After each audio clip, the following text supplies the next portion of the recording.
Why am I so alone? I had a difficult day today. I actually deserve to order in. I'll deal with my financial problems tomorrow. Who the fuck actually thought leaving your friends, family, and whole life behind was a good idea? Me. I did. And there are some things I wish someone had told me before I left my country in pursuit of a better life. Hello, girls, boys, and NBs. This is my love letter to those who are thinking about or who have already committed the crime of trying to move up the social ladder and get more money and less problems on another continent. If making a YouTube channel doesn't scream attention-seeking enough, let me preface this video with a short background on who I am. Hi, I'm Alex, and I grew up in a developing country that shall remain nameless because I value my privacy. Just kidding. I sold my soul to social media just to distract myself from the reality that I have some deeply rooted control issues and life will never get better no matter how hard I try. I was born and grew up in Egypt, and just like many other developing countries devastated by the consequences of Western politics, it is a place that is as colorful as it is sad, which ultimately made me want to skedaddle as soon as humanly possible. Anyway, being a white female in Egypt, actually just being any type of woman, already elevates you on a specific perceived social level. People around men treat you like some fantastic beast, or just start grabbing their crotches if you happen to pass them by on the street. But I'll probably leave that for another video. No promises. Despite this, blessing, I did come from a very working class family. We didn't really ever have much, and as the Egyptian economy crumbled, so did we, alongside with our mental state. The obvious solution was, of course, to find a way into a more developed country, and ta-da! A decent salary, secure social safety net, declining psychological state, compulsive shopping, and crippling guilt. Little white girl cuddled in a poor country. Her wallet is too heavy to carry around her sinful little white European country. Oh, did Amazon Prime not deliver your golden shoes in time? Oh, poor baby. I get it, but I've always dreamt of moving to a more stable country. Like most of us, I grew up consuming predominantly Western media, thinking that there's so much more to life, and why, oh why could I not have the Instagram traveler slash blogger slash crystal yoga guru life? My beauty was shackled by the stagnation of the ordinary, and I was far too young and unique to have never experienced what it's like to eat gooey things out of shells on a Vespa in a city that experiences more than one season. By the way, that season was summer, and 500 Days of Summer was not just a fictional piece, but rather our yearly reality. Most of us are, till now, scarred at the notion of what comes after spring. The first couple of months you'll experience your honeymoon. Insane butterflies. Everything around is so modern and progressive and cool and ATMs, and then BAM! Depression, alcoholism, solitude. Where is my mom? While the social system in developed nations is better if you learn how to integrate, the process itself will take a toll on your psyche. People in developed nations tend to be more individualistic, which is just a fancy way of saying they work for their lives and their lives only. And honestly, they wouldn't really give a shit at the sight of you crying on a bench at the river, talking to a fish with which you, till this day, claim to have formed an unbreakable bond before it swiftly abandoned you when you needed it the most. Fuck you, Greg. And it's normally not because they're just bad people, but more so because of a different culture.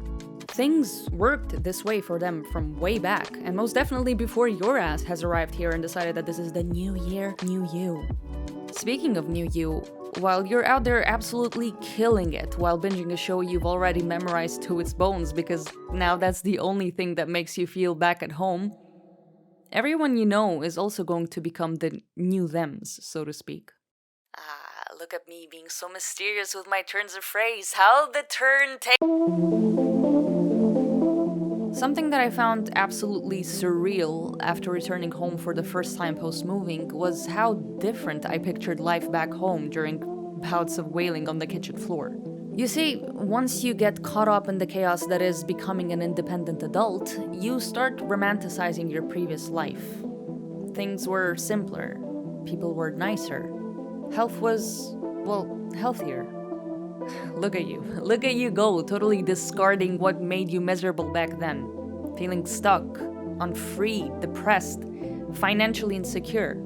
Kind of like a relationship, you know? You break up with a country that was toxic to you for one reason or another, and once you're past the anger stage, you're just...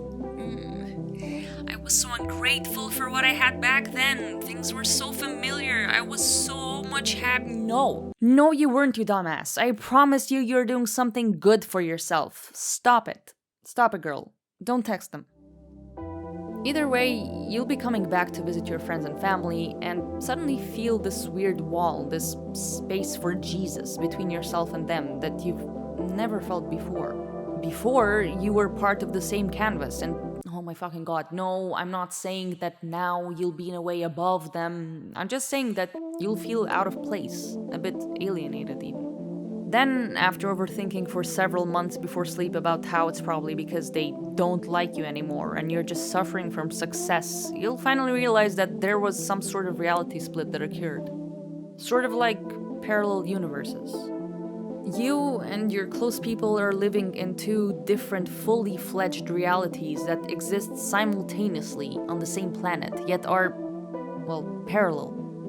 You have your own lives now. You have to deal with your own very specifically designed by life shit in your hands. And it's become difficult to compare your issues, remember all the new names in each other's stories, and bring up obsolete inside jokes.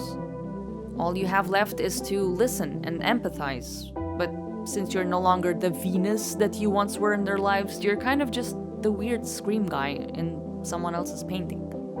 But that's fine. Nothing is wrong about that. That's actually normal. There's nothing personal or impersonal about this at all. This is just how life is, even in a time when we can literally send each other photos of the results of our latest intrusive thoughts in an instant. Social media, as y'all probably have noticed yourselves, only provides a means to channel info at each other, but not necessarily with each other. Physical presence matters, and I'm saying this to all the introverted baddies out there too. You know it's true. Everyone will now have their own little bubble. Everyone will move on. Everyone needs someone to be physically there for them, and you just cannot provide this as much as you did before. A big slab of your friendships will fizzle out. I'm sorry to tell you this, but yes, and not just a few. While others will change their nature, whether for better or worse, or disappear entirely, and that's fine. What's interesting is that certain friendships that you never looked at twice might suddenly flourish and develop into something much more meaningful than the latest A24 film. Certain people find comfort in having more physical space because the further you are away from someone you talk to, the easier it is to become detached from the awkwardness that comes with social anxiety. This creates potential room for more tea spills, more late night, I'm having a nervous breakdown talks. A certain consolidation happens in very unexpected friendships, and I think that's pretty damn beautiful, but also, this too might change in the future, and that's fine. Remember that even if you'd stayed in the same town as your childhood friends, people outgrow each other, and as they find themselves through trying life events, they suddenly realize that in some cases, certain friendships are only being held by one single superficial string, which is alcohol.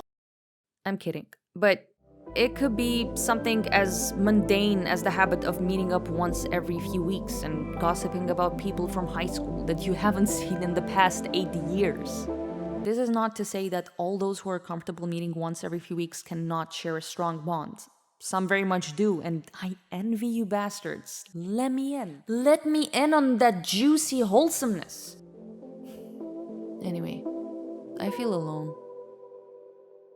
Other than acquiring the skill of restricting yourself from ordering in for the 5th day in the week, one thing that I found challenging is learning how to deal with solitude. You will feel isolated from your past life, and due to the aloof society you may find yourself in, you'll probably assume that you're just a bag of shit that's suddenly very undeserving of love, but that's just not true. Most of the people you know are experiencing the exact same feelings as you do, I'm telling you. Most of us feel extremely alone and are low-key a bit overly eager to get our sad little hands on an AI relationship simulator app that will make us feel special. But all that is a result of a combination of ripping yourself out of your old life, being surrounded by people whose mentality is still very foreign to yours, and of course, living in the most unprecedented times of history that will escalate your anxiety. But that's fine. Remember that you are doing well. You are trying your best. You are fighting for yourself, and that's just about what life is sort of about. You don't need to see that LinkedIn graph, right? Reposted to death about how progress is not a straight line. And yours will look a little zesty at times. But you have suffered before. Imagine telling your past self about where you are now. That teen would probably tell you to fuck off and carry on subtweeting their crush on Maine like there's no tomorrow. Feeling alone is a funny concept because at the end of the day, we all experience it together. Getting upset that this time specifically it's happening while you're physically in another place doesn't warrant giving up. Also, I'm not a psychology expert. If you feel particularly upset, please, oh please consult someone or share it with someone before. Look, my point is, moving abroad is not eat, pray, love. Moving abroad is grueling, challenging, alienating, and absolutely fucked at times. You'll feel alone. You'll have FOMO, conflicts, and probably end up with some form of OCD from micromanaging yourself into breakdown. But it is just as exciting, cathartic, and crucial to learning how to live and, in a very weird way, who you are. Seeing yourself in this new light will shake up an opinion or two that you used to swear by, and it's fucking scary and it's fucking infuriating. Like, what the fuck? This person just said something I don't like? The fuck? This will be the opportunity of a lifetime that will teach you what the world is actually like beyond your Netflix account, what people are like beyond your echo chamber.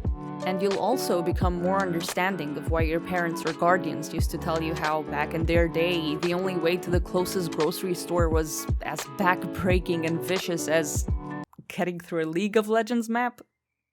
In conclusion, whether this was helpful or I totally made you shit your pants, I am still sorry you had to sit through this video, but hey, if you're still here, thank you very much. This means a lot.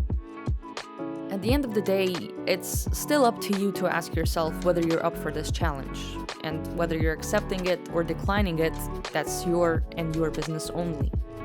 I myself am simply just a tiny part of your decision matrix, just one of the million sources that try to provide you with some info on what you might be putting yourself up against. In any case, good luck and have fun with your identity crises. Those are also fine.